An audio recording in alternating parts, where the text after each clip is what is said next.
So there are laws that are of God.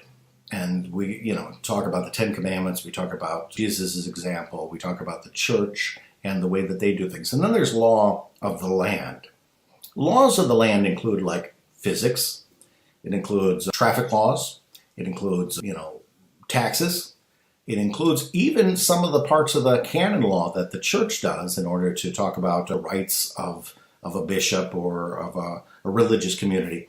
There's lots of laws that are developed so that we can work best with each other. And they're imperfect. The laws of the land are very imperfect.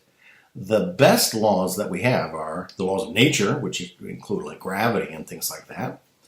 And those are, you'd think that those are unbreakable, but once, that's kind of the thing with science is they keep discovering that things don't quite match what they expected. But they really are, they're static. They are what they are.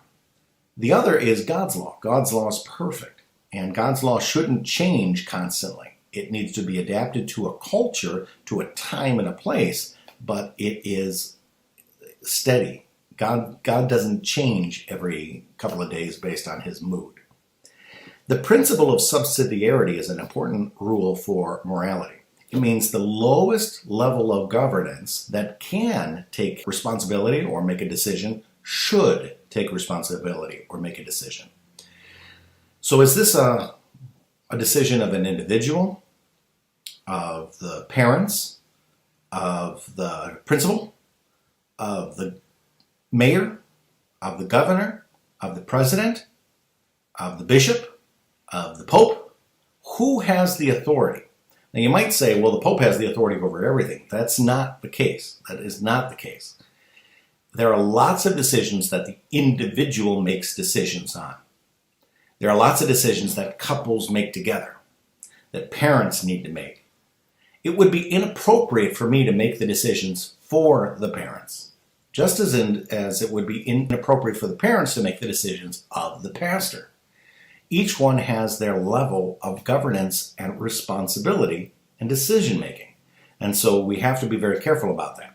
So when it says like, how much money should I pay in my taxes? That is not a decision that an individual makes.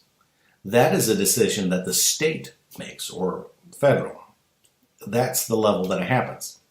So what about a decision like, what should I eat for lunch?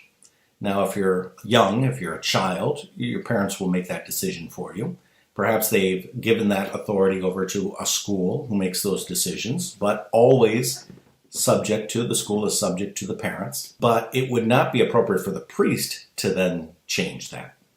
Now, that being the case, there are some things that, an individual might make a decision that wasn't their decision to make, and it was against what morality of the church teaches.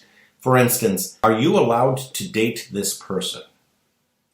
That's an individual choice, except for the other person. If that other person is already married, then the answer is no. And the authority does not lie within the two individuals.